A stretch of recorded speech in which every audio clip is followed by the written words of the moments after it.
Tonight, I have three disturbing accounts from people who went looking for a quiet weekend in an isolated cabin and discovered that true isolation means there is no one nearby to hear you scream.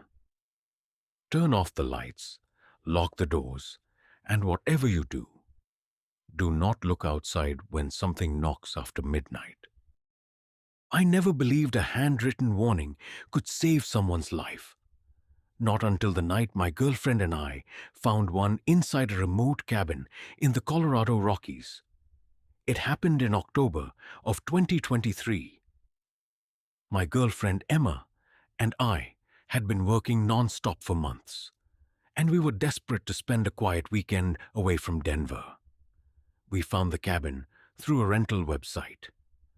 The photographs showed a small wooden house surrounded by pine trees with a stone fireplace, a wide porch, and a single bedroom on the second floor. There were no neighboring houses, no traffic, and no restaurants or stores nearby. The closest town was almost 40 miles away. At the time, that sounded perfect. By the time we reached the property, the sun had already disappeared behind the mountains. The last of the daylight had drained from the sky, leaving the forest almost completely black. The cabin looked exactly like the photographs. The porch had been swept clean. A stack of firewood waited beside the door.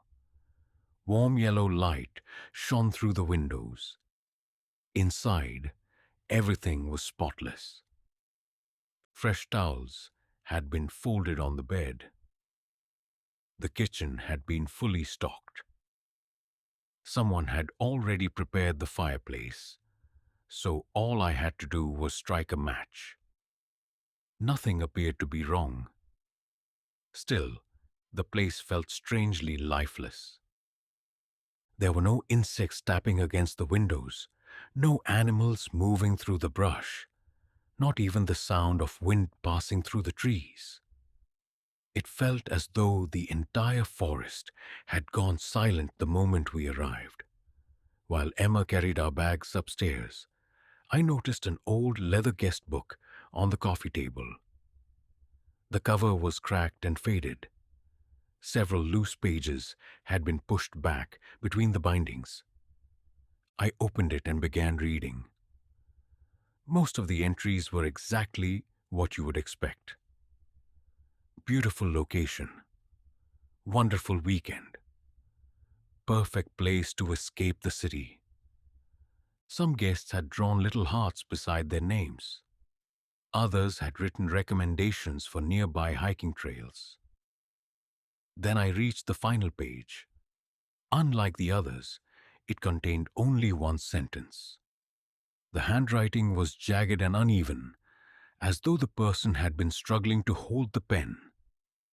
It said, "If someone knocks after midnight, do not answer the door."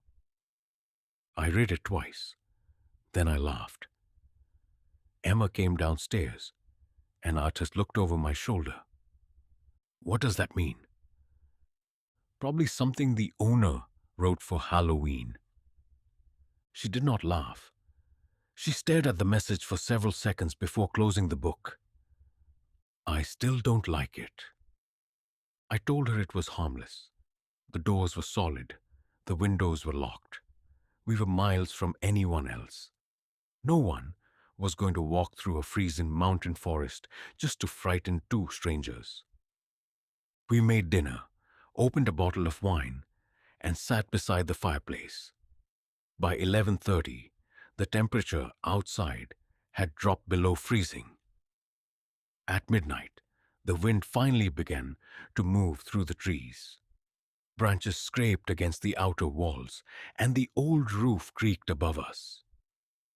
Then, at exactly 12:17 in the morning, the temperature inside the living room suddenly dropped. It happened within seconds. The fire was still burning, but I could see Emma's breath hanging in the air. She pulled her blanket tightly around her shoulders. "Did the heater stop working?" Before I could answer, something knocked on the front door. 3 slow knocks. They were not loud or violent. They were evenly spaced and deliberate. Knock, knock, knock. Emma stopped breathing. I stared at the door. For several seconds, neither of us moved. Then she whispered, "Did you hear that?" I nodded. I stood up and walked toward the front window. Emma reached for my arm.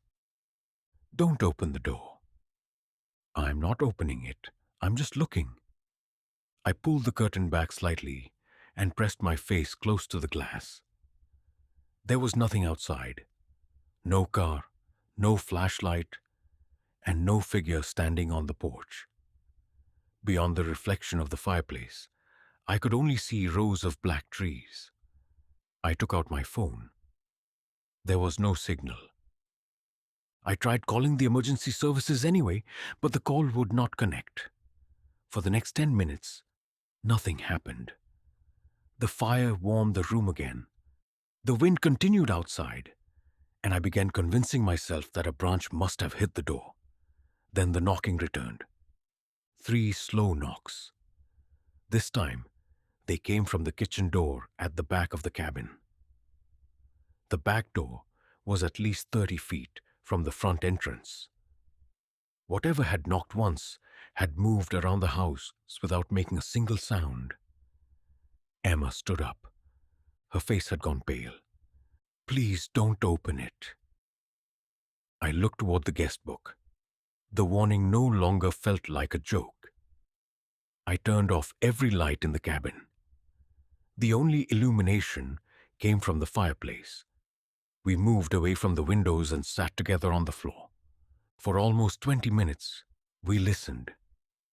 Nothing moved outside. There were no footsteps on the porch, no branches breaking in the forest, and no breathing on the other side of the wall. Then the brass handle on the back door began to turn. Slowly, the mechanism clicked as the handle reached its limit. It stayed there for several seconds. Then it returned to its original position. A moment later, it turned again. Whoever was outside was no longer asking to come in. It was testing the lock. Emma covered her mouth to keep herself from making a sound. The handle strained harder.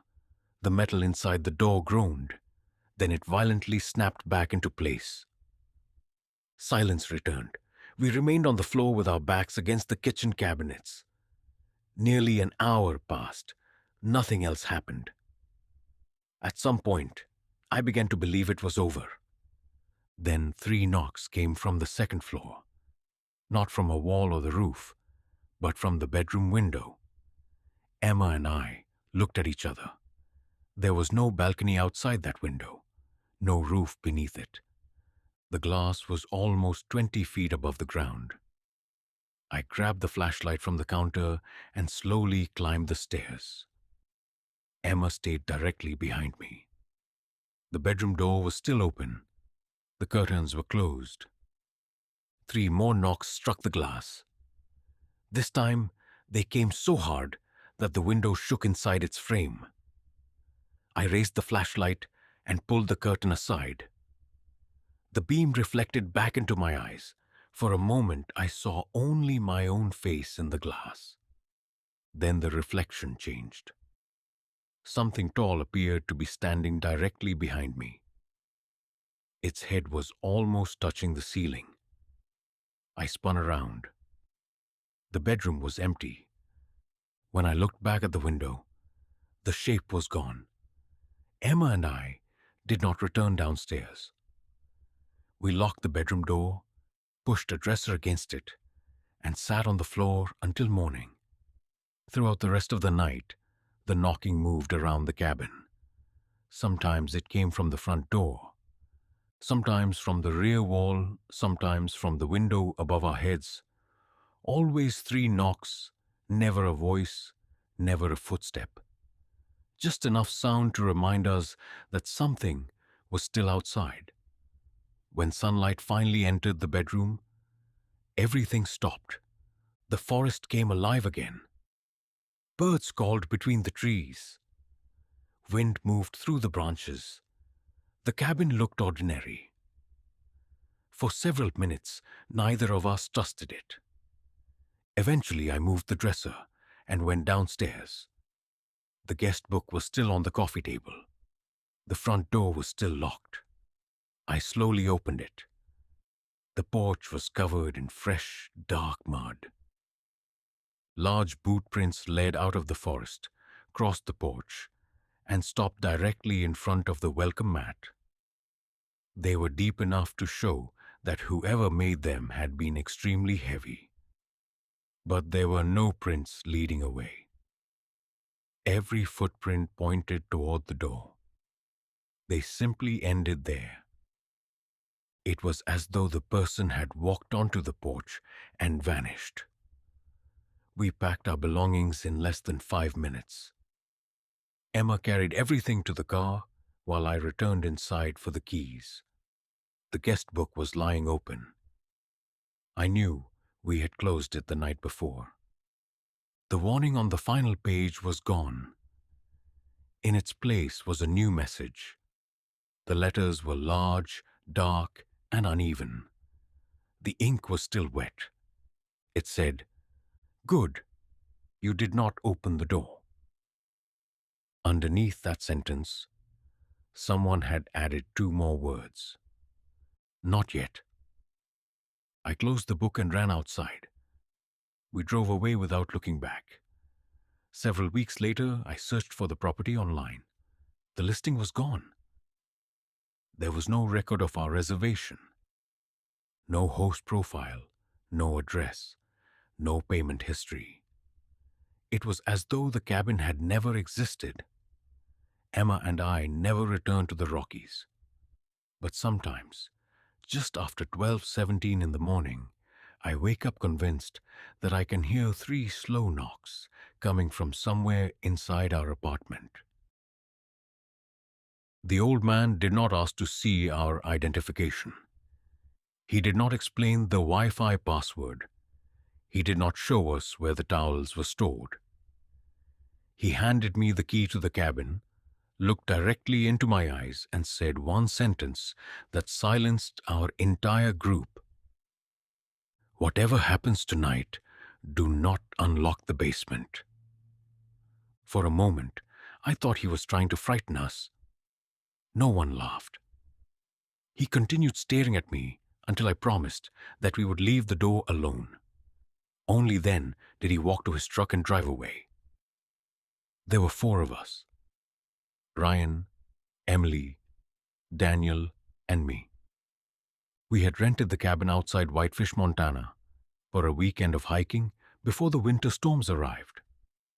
The nearest gas station was almost 30 miles away. Once the sun disappeared behind the mountains, the forest became so dark that we could no longer see the tree line from the windows. The cabin itself was beautiful. It had large windows, a stone fireplace, and a porch overlooking miles of pine forest. The only unusual feature was the basement door beside the kitchen. It was made of thick oak and reinforced with iron strips. A heavy steel chain had been wrapped around the handle and secured with a rusted padlock. Several pieces of copper wire had been twisted through the chain. Strange symbols had been carved into the wooden frame. Ryan examined them when we arrived. He worked in construction and claimed they were nothing more than scratches left by old tools. Emily disagreed. "They look deliberate." Ryan smiled. So did the old man's speech. We ignored the door and spent the evening eating, drinking, and playing cards. At 10:45 that night, something struck the floor beneath us. The sound was deep and heavy. It felt less like an object falling and more like something large dropping onto the basement floor. The cards stopped moving. Daniel looked toward the kitchen. "What was that?" Ryan shrugged. "Probably the furnace." The explanation lasted for 10 minutes. Then we heard footsteps. They moved slowly beneath the living room. One step, a pause, another step, another pause. The floorboards vibrated lightly under our chairs. Something was walking from one end of the basement to the other.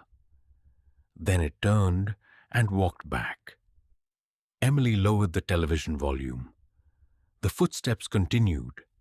There was no attempt to hide them now. Whatever was below us knew we were listening. Ryan stood up. We should check. I reminded him of the old man's warning. He rolled his eyes.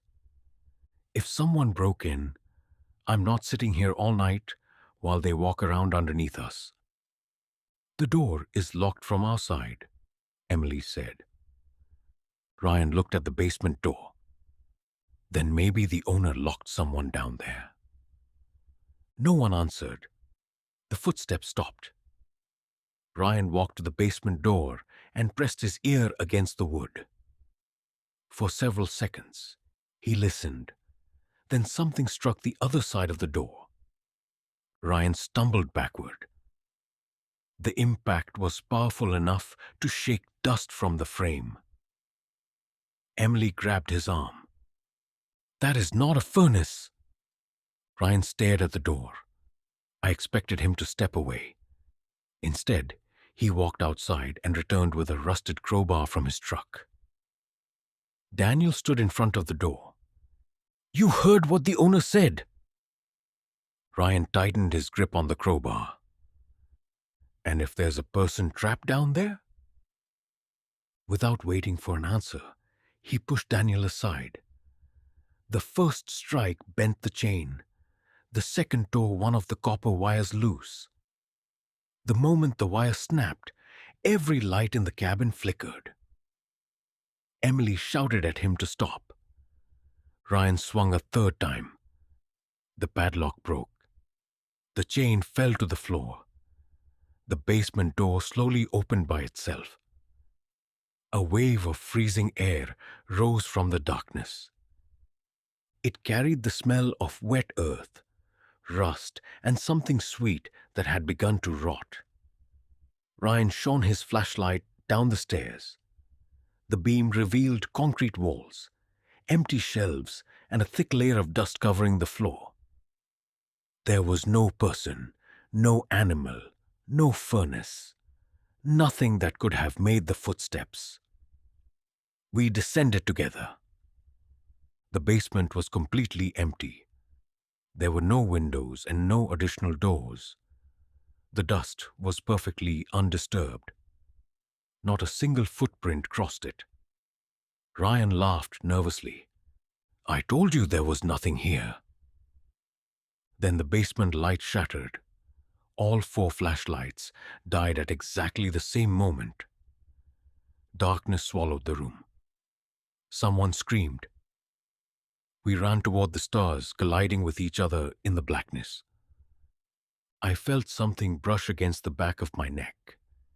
It was not a hand. It felt more like several long fingers dragging across my skin.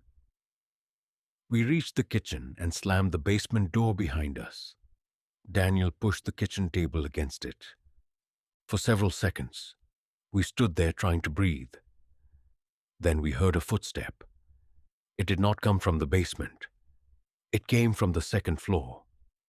Everyone looked toward the staircase. Another heavy step crossed the hallway above us. Then another. We had all been inside the basement. No one had remained upstairs. A bedroom door slowly creaked open. After several seconds, it closed again. Ryan called out, Who's up there? The cabin remained silent. Then the first stair groaned. The staircase leading down from the second floor was empty. Still the wood bent beneath an invisible weight. The next step bowed downward. Then the next. Something was descending toward us. We could not see a body. We could only see what its weight was doing to the stairs. Each wooden board curved and splintered as it moved closer. It reached the middle of the staircase. The railing began to shake. Emily backed toward the front door. The pressure moved down another step, then another. When it reached the final stair, the fireplace went out. Not gradually. Every flame disappeared at once. The room became completely dark.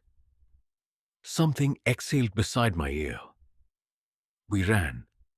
No one stopped for coats or bags.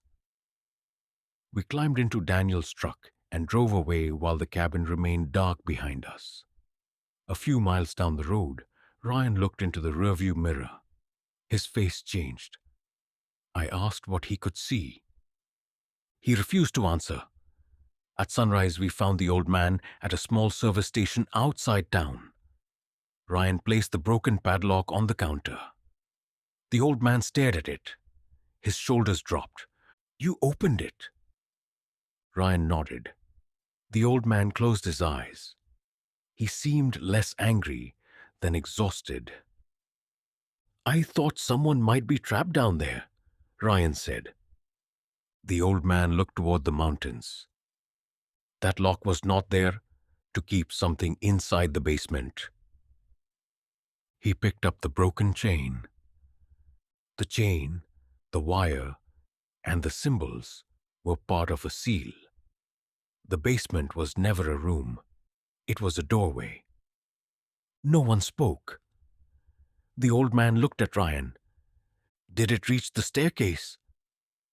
Ryan's face went pale. "Yes." The old man lowered his head. "Then it knows the house now." We never returned to the cabin. The owner removed the property from every rental website. Several months later, a forest fire passed through that part of Montana. News reports said dozens of structures had been destroyed. The old cabin was not among them. Firefighters claimed there had never been a house at that location. Ryan stopped answering our calls soon afterward. The last message he sent contained no words. It was a 12-second audio recording. For the first 10 seconds, there was only silence. Then a floorboard creaked above him. Technology is supposed to keep us safe. It tells us where we are going, and how to find our way home. But the GPS did not lose signal that night in northern Idaho. It did something much worse. It guided us to a place that was not supposed to exist. My friends Tyler, Mason, and I had rented a cabin for a 3-day fishing trip. The host sent detailed directions, but he warned us that the area had almost no phone service. We downloaded the route before leaving the highway. Just before sunset, the GPS announced that we had arrived. A cabin stood alone beside a gravel road. It was surrounded by dense pine trees. The porch light was on. Smoke rose from the chimney. The building looked exactly like the photographs from the rental listing. The front door was unlocked. Inside, a fire was already burning in the wood stove. 3 beds had been prepared.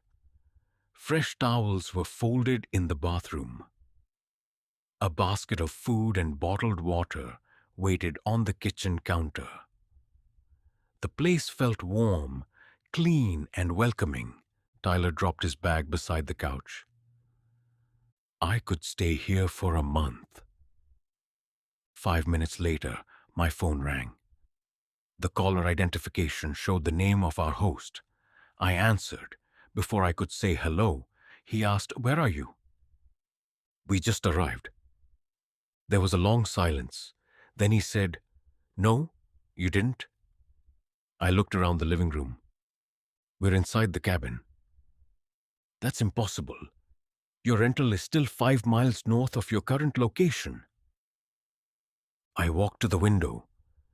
The gravel road outside was empty. It looks exactly like the photographs. The host's breathing changed. Were the lights already on when you arrived? Yes. Was there a fire burning? Yes. His voice dropped to a whisper. Listen carefully. Take nothing from the house. Do not eat the food. Do not write in any books. Get into your vehicle and leave immediately. Why? The line went silent for several seconds. Then he said, because there has not been a cabin at that location since 1981. The call ended. I tried calling back, but my phone had no signal. We carried our bags to the truck. Tyler believed the GPS had simply placed us at the wrong property. Mason said nothing. He kept looking at the upstairs window. I asked what he had seen. He shook his head. Probably a reflection. We drove north. The GPS said the real cabin was 5 miles away. The road curved through the forest for almost 20 minutes. Then the headlights illuminated a clearing. Mason slammed on the brakes. The same cabin stood in front of us. The same porch, the same rocking chair, the same light glowing above the door. Our tire tracks were still visible in the mud. The GPS continued to say that we were 5 miles away. Tyler restarted the device. The route did not change. We turned the truck around and drove in the opposite direction.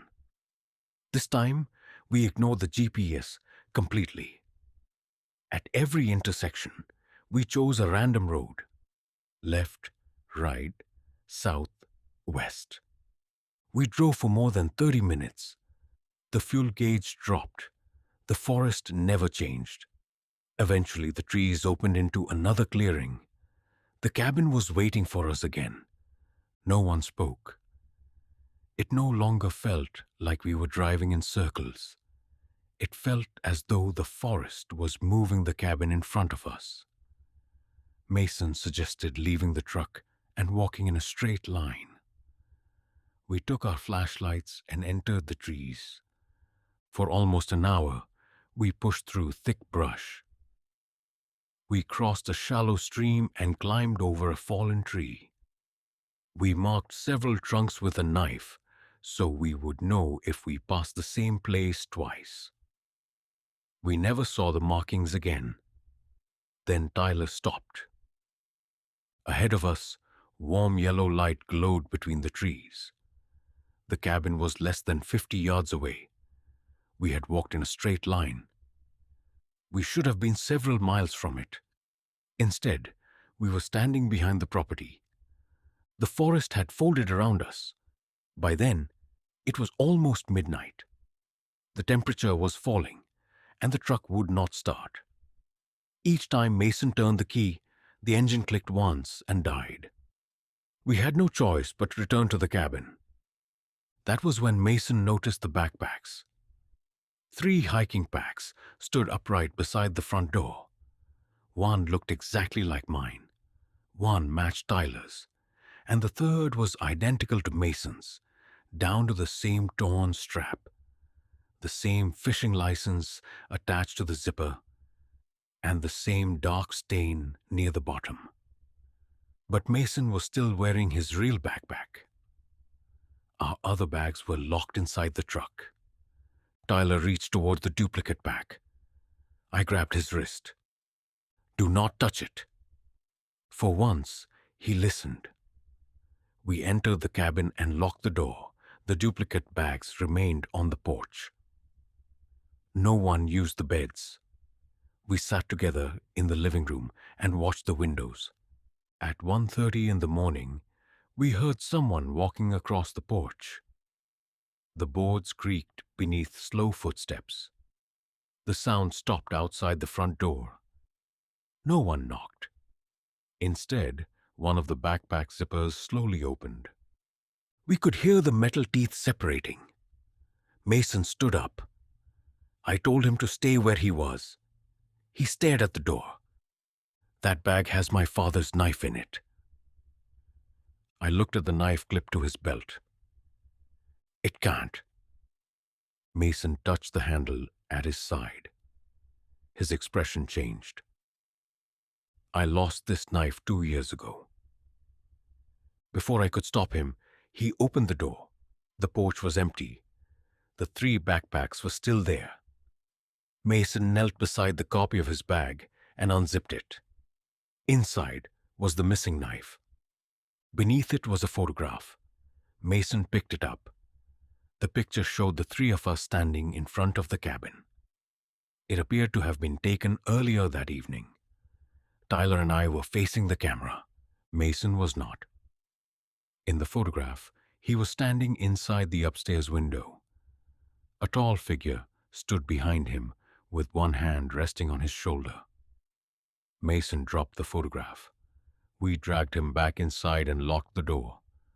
For the rest of the night, he barely spoke. At 3:14 in the morning, the lights went out. The fireplace continued to burn, but the flames produced no light. The cabin became completely black. From somewhere upstairs, a voice called Mason's name. It sounded exactly like his father. His father had been dead for almost 3 years. Mason stood up. Tyler and I grabbed him before he could reach the stairs. The voice called again. This time, it sounded closer. Mason, I found the real cabin. Mason began crying. We held him on the floor until the voice stopped. At some point before sunrise, exhaustion overcame us. I do not remember falling asleep. When I opened my eyes, sunlight was coming through the windows. Tyler was lying beside me. Mason was gone. The front door was still locked from the inside. The windows were closed. His boots remained beside the fireplace. His phone was on the kitchen table. The photograph was gone. Outside, the 3 duplicate backpacks had disappeared. Only one object remained on the porch, Mason's real backpack. It was standing upright beside the door. We ran to the truck. The engine started immediately. We drove until the gravel road reached the highway. An hour later, the real owner found us parked beside the road. He had been searching since our phone call ended. When we described the cabin, he stopped speaking. There hasn't been a building in that part of the forest for more than 40 years, he said. What happened to it? The owner stared through the windshield. A family rented it for the winter in 1981. The parents disappeared first. Then the children. Search teams found the cabin empty. What happened after that? They burned it. The police searched the area for a week. They found our tire tracks. They found our footprints leading through the forest. They found the stream we had crossed and the fallen tree we had climbed. But they found no cabin, no porch, no foundation, and no Mason.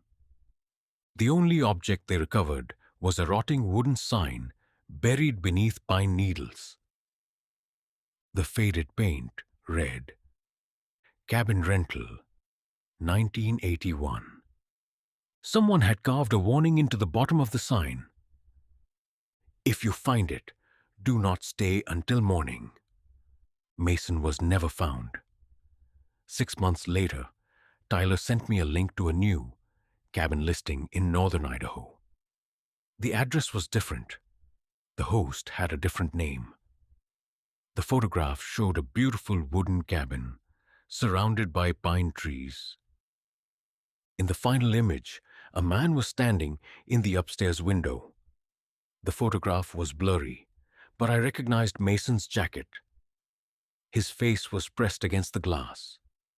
Behind him stood a tall figure with one hand resting on his shoulder. The listing disappeared before we could report it. I still travel into the mountains. I still use GPS. But if the device tells me I have arrived, and the house in front of me looks too warm, too clean, or too perfect, I keep driving, because sometimes the wrong road does not lead you somewhere unfamiliar. Sometimes it leads you somewhere that has been waiting for you. And once it knows your name, it does not need you to find it again. It can find you. So, if you ever hear 3 knocks after midnight, leave the door locked. If someone warns you not to open a basement, believe them. And if you find a cabin that should not exist, do not stay until morning. Some places are abandoned for a reason. Others are only pretending to be empty. Subscribe for more stories from the places that should never have been found. Until next time, keep the lights on, and I will see you in the dark.